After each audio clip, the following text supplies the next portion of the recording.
Shalom Lekolam. Alors je ne sais pas si c'est très connu, mais la première fois où le terme juif, Yehudi, est mentionné dans la Torah, ça arrive très très tard dans notre histoire. Ça arrive à l'époque de Esther, à l'époque de Purim, dans la Megillah, où on va nous parler de Mordechai. On nous dit Ish Yehudi, Haya Beshushana Bira, Ish Ushmo Mordechai, Ish Yemini. Et là on ne comprend pas. Alors, est-ce qu'il est de la tribu de Yehuda, Ish Yehudi, ou est-ce qu'il est de la tribu de Binyamin, Ish Yemini? C'est là où Rashi va nous laisser son commentaire qui va en réalité créer un mythe. C'est là où le terme juif va apparaître pour la première fois. Et Rashi va nous expliquer qu'en réalité, tous les enfants d'Israël, les bénés Israël, qui ont été exilés du royaume de Juda, de Yehuda, sont appelés Yehudim. Et là, on est stupéfait, parce qu'on se rend compte que être juif, qu'est-ce que ça veut dire? Ça veut dire ne pas être à sa place, être exilé. C'est un défaut d'être juif. Voilà ce que va venir nous rappeler le Rav Kook il y a à peu près 150 ans. Voilà ce qu'il va, de manière évidemment très diplomate, essayer de rafraîchir la mémoire de tous les juifs qui soient pratiquants orthodoxes ou anti-religieux, communistes, socialistes de son époque. Ivri Anochi. Notre origine, elle est hébraïque. Nous sommes les enfants d'Abraham, l'hébreu, celui qui était Me'ever Anar, celui qui était au-delà du fleuve. Voilà notre origine. Et la différence, elle est abyssale. Un juif, il a peur des pogroms, il subit l'exil, et il veut surtout pas se révolter, parce qu'il accepte la punition. Il a peur de l'académie, il a peur de l'université, parce qu'on ne sait pas ce qu'on va lui apprendre là-bas, il pourrait être influencé. Il a peur des sciences, il est enfermé, il est ghettoisé. Il veut surtout pas s'ouvrir au monde. Ça, c'est le juif. Et le Rav Kook va nous dire, nous sommes des Hébreux. Nous, c'est tout l'inverse.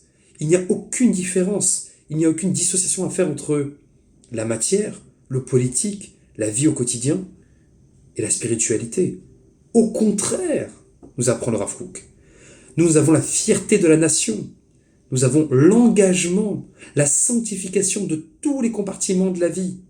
La politique, l'artistique, la musique, la peinture, l'économique.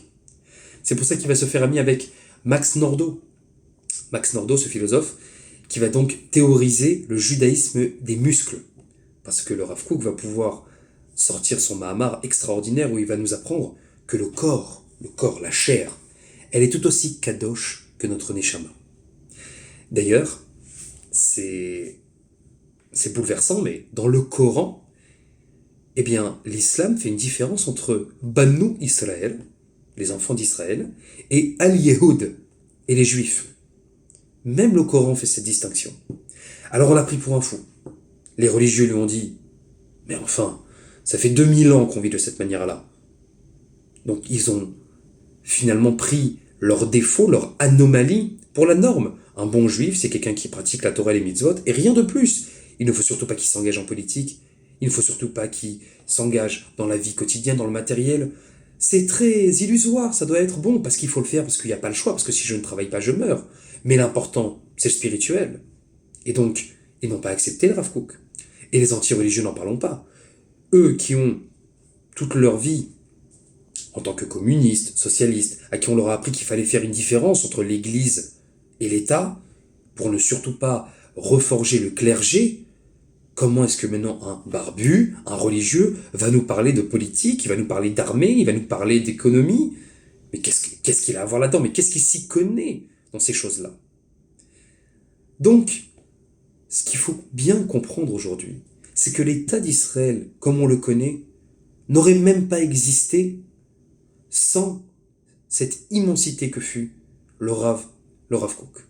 Zecher Tzadik Vekadosh Livracha.